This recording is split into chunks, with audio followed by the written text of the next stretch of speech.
Shopify grows your business no matter how far or big you grow.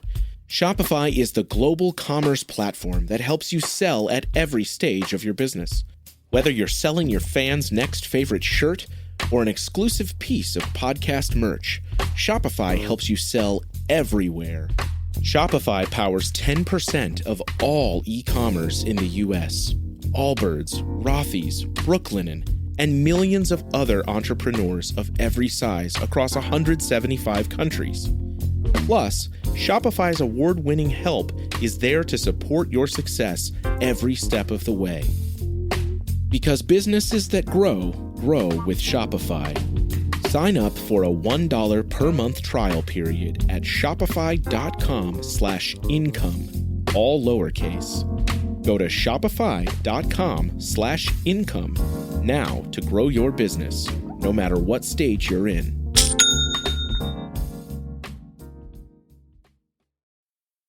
This is The Planted Runner. I'm Coach Claire Bartholic. Prove it, I told myself. Prove that you can really do this. I was in the final mile and I was silently screaming at myself to keep pushing.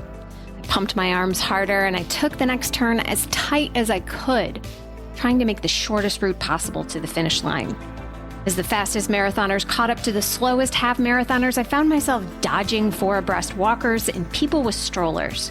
I cursed at them in my head, and I cursed at the organizers for making us weave around throngs of oblivious fun runners. If you do this, you will never have to do this again, I promised myself.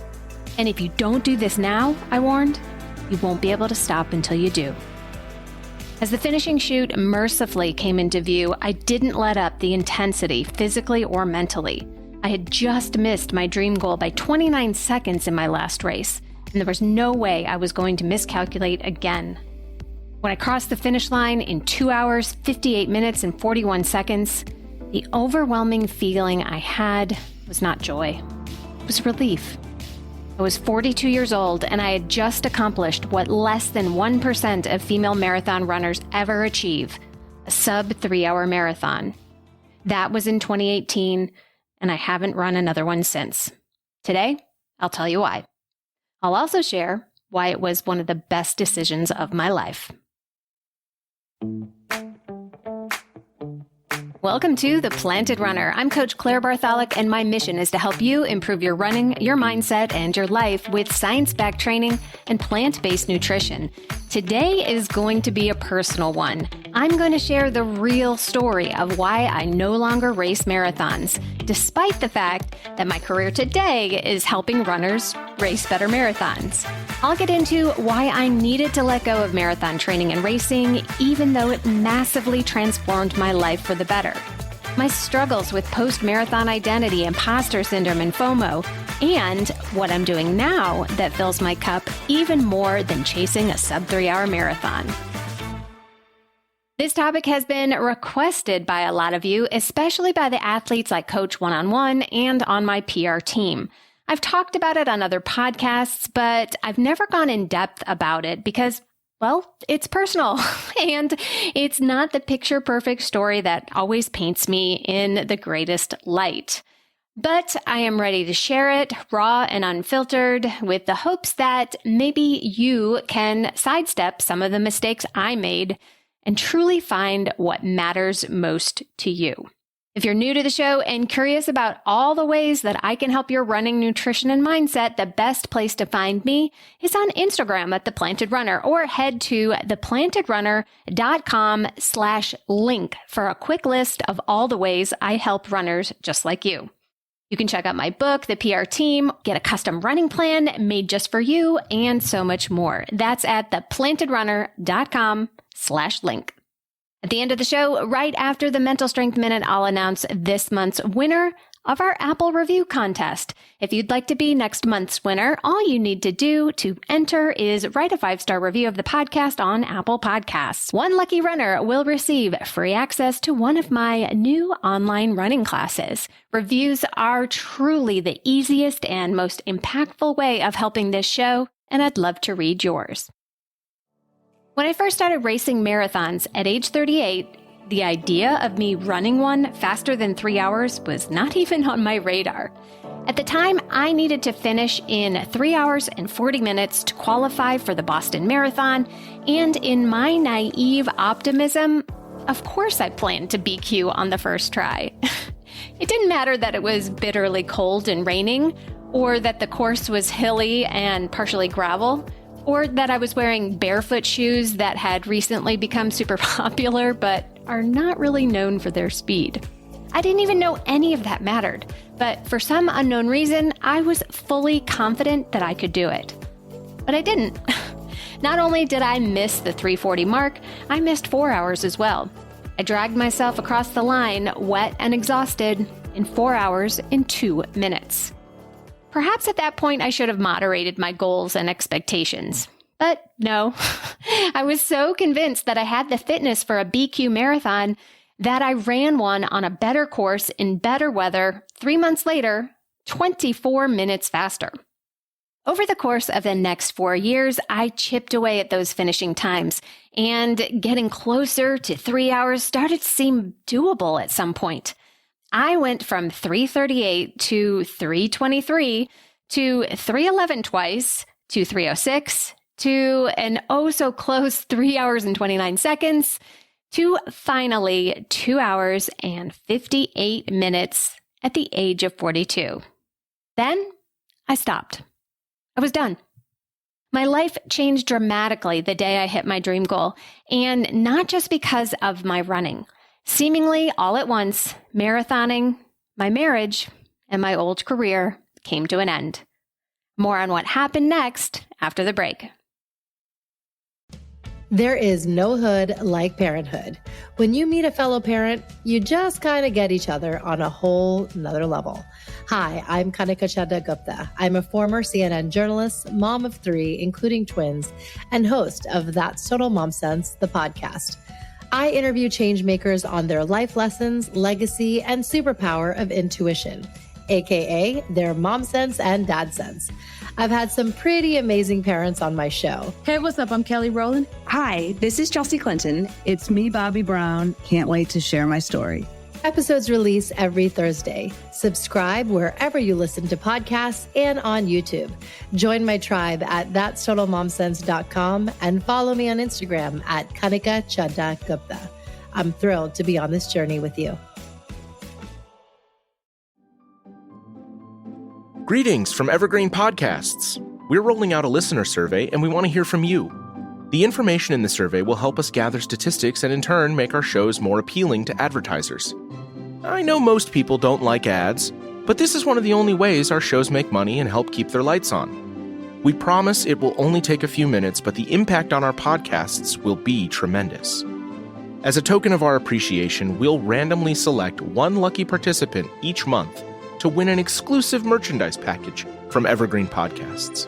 Head to evergreenpodcast.com/listenersurvey to help a show and possibly get some free stuff for doing so. We can't thank you enough for the support. Now back to the show. Welcome back to The Planted Runner. I'm Coach Claire Bartholic.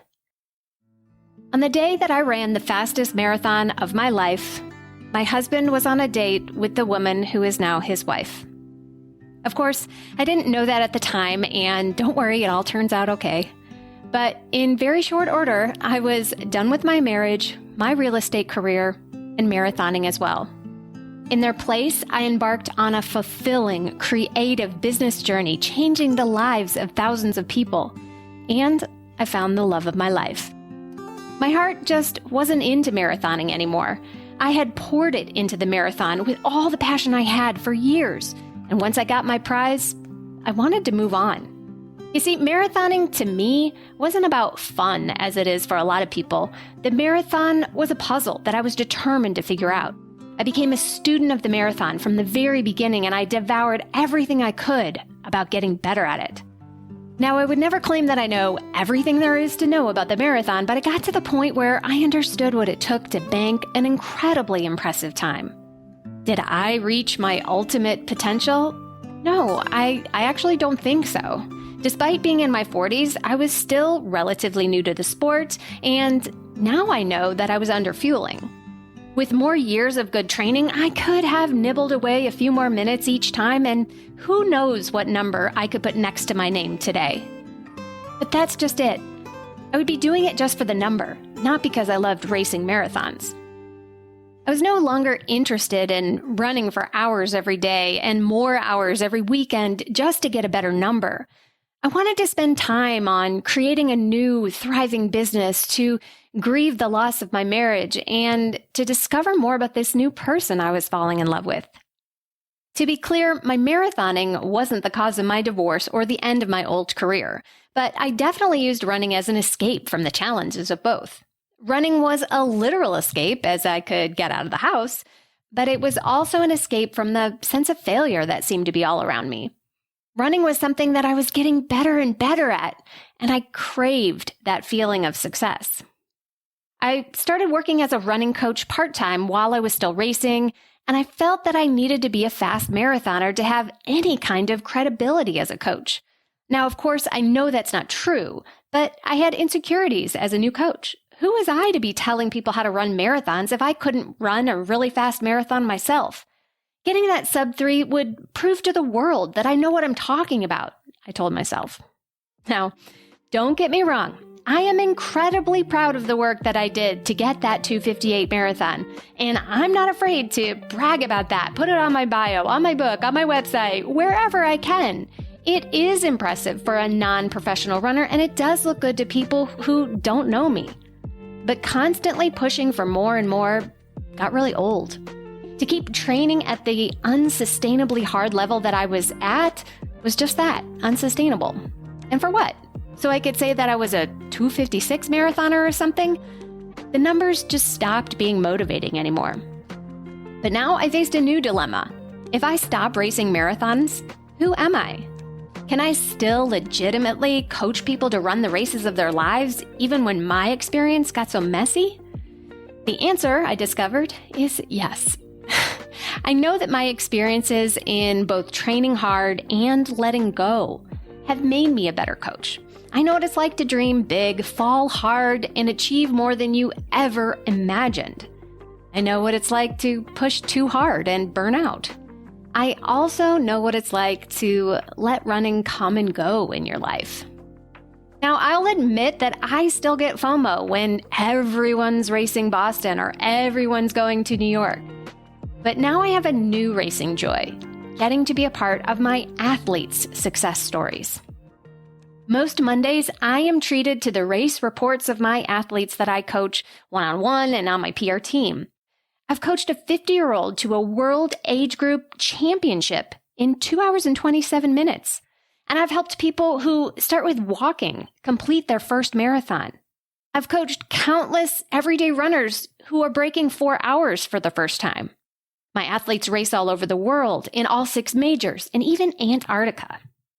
I feel like I'm racing vicariously through them, and I don't have to do the hard work. It's definitely more rewarding than any race that I've ever run for myself. I just have to say that it's amazing, and I'm so grateful to have this life. If you have been coached by me, thank you for your trust in me, and thank you for making me so proud of you. If you haven't been coached by me yet and you want to learn more about the PR team, there's a link in the show notes, or you can go to theplantedrunner.com/group. We have a ton of fun there, and it's a great mix of runners from the ages of 30 all the way up to 70s. This team is something I'm super proud of, and we'd love to have you on board. I plan to be a runner for life, but being a fast marathoner no longer has a hold on me. If one of my kids ever wanted to train for a marathon, I could see pinning on a bib again for that, but it would take something really meaningful like that to get me back on a marathon course. In the meantime, all I'm trying to prove these days is that I can be a valuable resource to other runners. I've collected a lot of knowledge on endurance running from my training, my research, and my work with hundreds of athletes, and I give away most of it for free here on the podcast, my newsletter, and on Instagram. Marathons, like life, are hard and messy. They also make great stories. Thanks for listening to mine. And now it's time for the Mental Strength Minute. Fortify your mind in 60 seconds or less. Today's topic is you get to run. Sometimes when you have a planned schedule, you'll find yourself saying, I have to go for a run now, or sorry, I can't go out for drinks because I have to run long tomorrow. That kind of wording can make running feel like it's a burden or another item on your to-do list. Instead, try shifting your words to, I get to run. When we remember that running is an incredible privilege and we're lucky to have the ability to run long or even short, it can change our perspective to gratitude. Because no one really has to run. We are fortunate to be able to in the first place. This month's winner of our Apple Podcast Review Contest is Catterbatter, who wrote, incredible and informative, 5 stars. I love this podcast so much, and I look forward to its release each week. It's so informative and helpful and tackles a lot of issues us runners think and worry about silently, so it's great to have them addressed and helpful solutions along with it.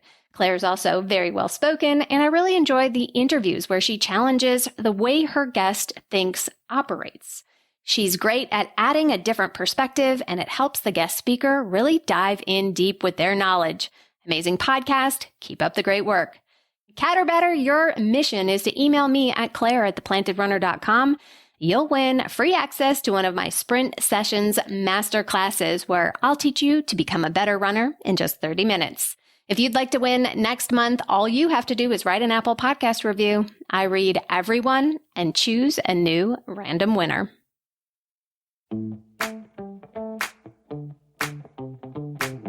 Thank you for listening to The Planted Runner, part of the Evergreen Podcast Network. Don't forget that you can win free access to one of my Sprint Session masterclasses just for writing an Apple Podcast review. So be sure to write yours right after your run today. Reviews are the #1 way to boost this show's reach, and it's a great way to tell me what you'd like to hear next because I read every single one. Have a great run today. Women's Running Stories, where we explore the intersection between running and life. Because every woman who is committed to a running journey has a story to tell, and this is where you'll find those stories. I am host and producer Cherie Louise Turner. I'm a 53-year-old runner, and together with original music by musician and runner Cormac O'Regan, we bring these inspirational stories to life. Please join us to fuel your adventures.